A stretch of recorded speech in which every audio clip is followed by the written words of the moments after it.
మంచిర్యాల జిల్లాలోని ప్రధాన వార్తలను చూస్తే సంక్రాంతి పండుగ సందర్భంగా జిల్లాలో భోగి వేడుకలు ఘనంగా జరిగాయి. మంచిర్యాల జిల్లా కేంద్రంలోని ప్రభుత్వ హైస్కూల్ మైదానంలో, చెన్నూరు ప్రభుత్వ హైస్కూల్ మైదానంలో వాకర్ అసోసియేషన్ ఆధ్వర్యంలో భోగి మంటలు ఏర్పాటు చేశారు. ఉత్సాహంగా భోగి మంటల చుట్టూ తిరుగుతూ నృత్యాలు చేశారు వాకర్ అసోసియేషన్ సభ్యులు.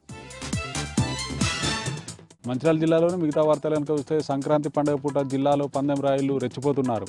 కోటపల్లి మండలం నాగంపేట బొప్పారం గ్రామ శివార్లోని అటవీ ప్రాంతంలో రహస్యంగా నిర్వహిస్తున్న కోడి పందాల తావరాలపై పోలీసులు దాడులు నిర్వహించారు. 7 వ్యక్తులను అదుపులోకి తీసుకొని 7 మొబైల్ ఫోన్లు, 10 పందెం కోళ్లు, 60,000 నగదు స్వాధీనం చేసుకున్నారు పోలీసులు. మంచిర్యాల జిల్లా జన్నారం మండల కేంద్రంలో రోడ్డు ప్రమాదం చోటు చేసుకుంది.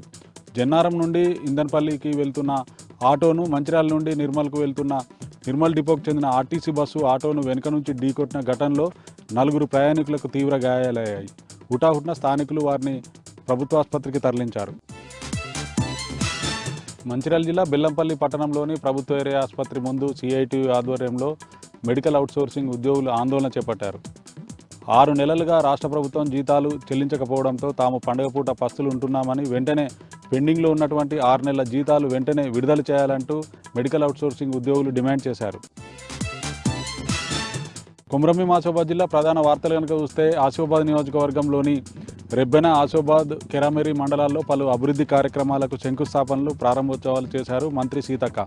ఈ కార్యక్రమంలో ఎమ్మెల్యే కోవా లక్ష్మితో పాటు కలెక్టర్ వెంకటేష్ జ్యోత్రే పాల్గొన్నారు. కొమరంభీం ఆసిఫాబాద్ జిల్లా కాగజ్నగర్ మండలం రాస్పల్లి పెద్దవాగు సమీపంలో రహస్యంగా కోడి పందాలు నిర్వహిస్తున్న స్థావరంపై పోలీసులు దాడులు చేశారు. 9 మంది వ్యక్తులను అదుపులోకి తీసుకొని 10 బైకులు, 4 పందెం కోళ్లు, 3,000 నగదు స్వాధీనం చేసుకున్నారు పోలీసులు.